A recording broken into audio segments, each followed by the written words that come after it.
What's up everybody, Kevin here with the Wilds Fishing.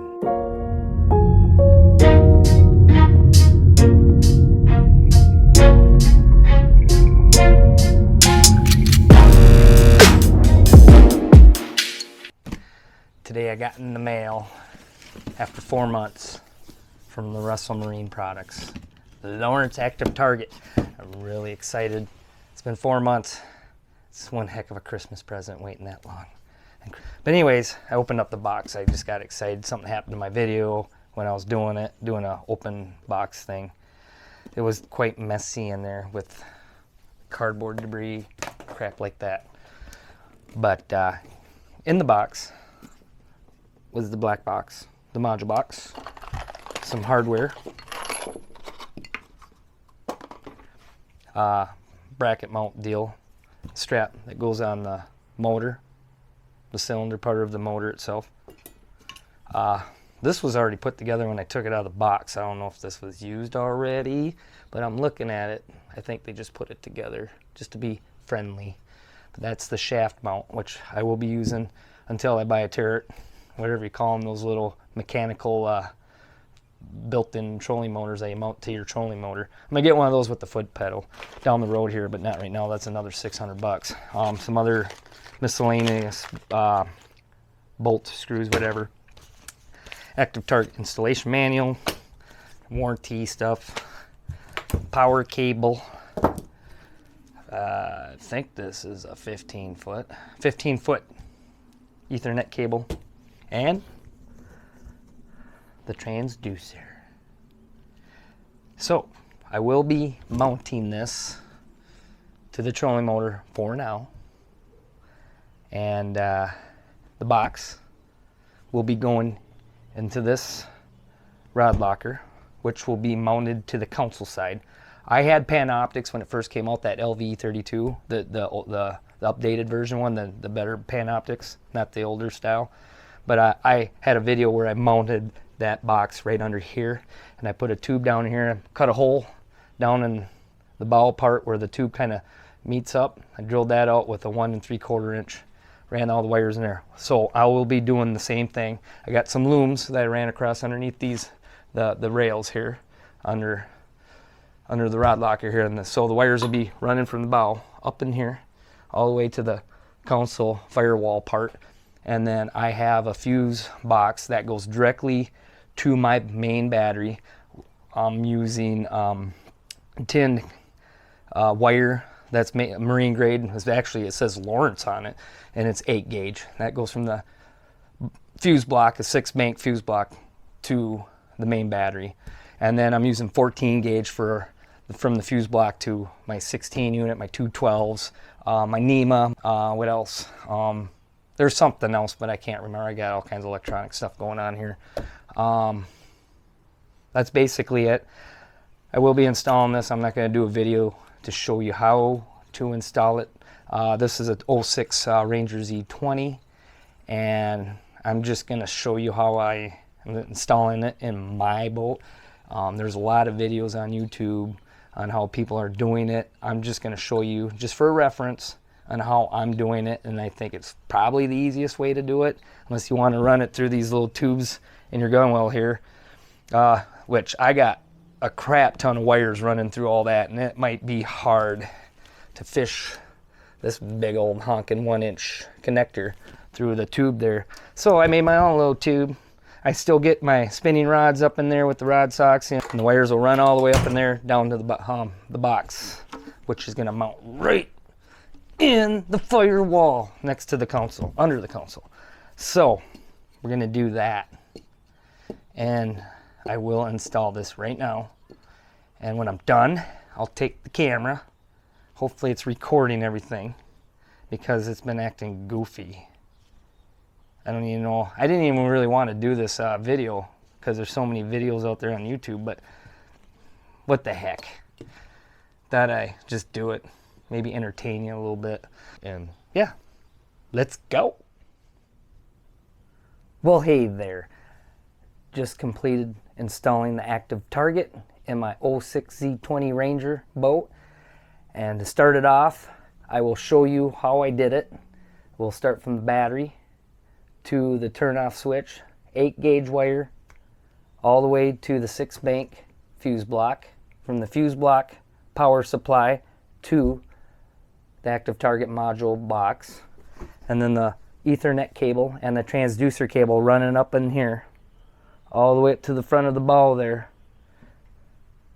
Ethernet cable to the 16 unit and the transducer cable running on my Lowrance Ghost.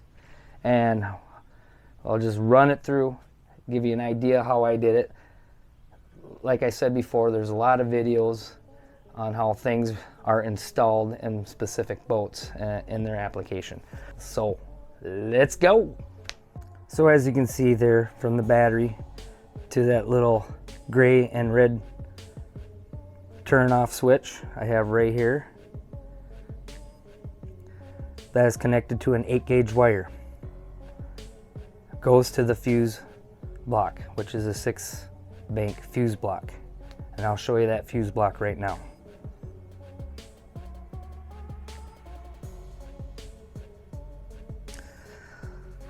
There's the fuse block, which powers all my units. As you can see, there's a yellow wire, the wake wire, whatever the turn off switch wire, the yellow wire. I will be running that to the accessory, which is on my dash of my boat. I updated all software for the active target. From there, you can see where the white wire to the right and the black wire, all that is running out of the dash into the starboard side rod locker. And I will show you where I placed the active target black box module. As you can see, I placed the active target black box module on the firewall side below my console there on the inside of the rod locker. Ran all the wiring. Power goes to the underneath the console to the 6-bank fuse block. The Ethernet cable and the transducer cable are running on these looms. As you can see right there, drilled up, put some screws up in there with the looms. They're running all the way down the side, as you can see.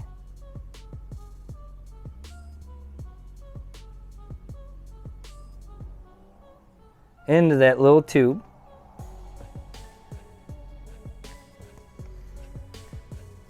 which goes all the way to the front of the ball there. Now I'll show you where all the wiring is from that point, the ball panel plate with the Ethernet cable and the transducer cable. Okay, next I have the wires running up in that little tube that's in that little cubby, the plastic cubby. Drilled a hole in the back here like when I first started out with that pan optics I had before. Ran the wires through, loomed them up, got them nice and neat, Velcro strapped and everything. Have the Ethernet cable running through here up to the unit, and then the transducer cable coming out from under the ball here. I made some slits. It's coming out, running up on the side, all the way up the cord here, up on the top here, all the way down. I left some slack just in case I need to slide this trolling motor up in the shallow water. So I left enough line here, especially when the trolling motor's turning, twisting around, gives me enough slack for the wire so it doesn't get pinched or anything like that. Ran it all the way down here to the transducer. This is just a little cloth cover that is for the reels that I got for 6 gil for my spinning reels. So I'll just take that off, and this will just help for now until I get a cover for this when I'm running down the highway or something. I don't want rocks coming up and smacking the transducer, because these are very critical, you know. So that's how I have it all set up. I'm 6 inches from here to the top. See, I don't know, it's hard to see. From the top of this mounting bracket to the top of this shaft where it screws in, 6 inches from here to here. Another thing I did, instead, they don't recommend zip tying. Tape it. You could possibly zip tie it, but just leave them loose. But I went to Cabela's and I got these Velcro straps right here. There's 8 in a pack. They're not too expensive. So how I'm holding the wire on is with these Velcro straps. So I position where I want them and pull it tight a little bit, and then I'll tab that down and they'll hold. And then I just run them around. I think I have this one backwards. So just run the tab. Pull it. Tab it down. Run it around.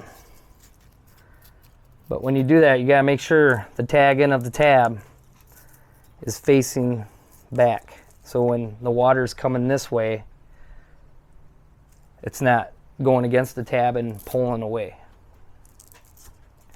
So that's what I did with these Velcros. I will get that turret, and down the road, that will be mounting up in here in the Ghost. Do what I can do. So the tab's sticking this way, so I'll spin it and move it to the back side more. So it's like this. So when the water's coming in, it ain't pulling the tab off. So that's how I did my installation. My first time with this active target. It's pretty similar to the Panoptics, and I'm used to the Panoptics, but I went with the active target because I have Lowrance graphs, and I figured I might as well keep everything the same because I do like my Lowrance products. I like how the interface is. So I will be testing this on the water for my very first time here, probably tomorrow, and I'll just do a quick little video on that, and just to kind of show you how it looks and what I think of it, as a first-time user of the active target. So thanks for watching, and tight lines.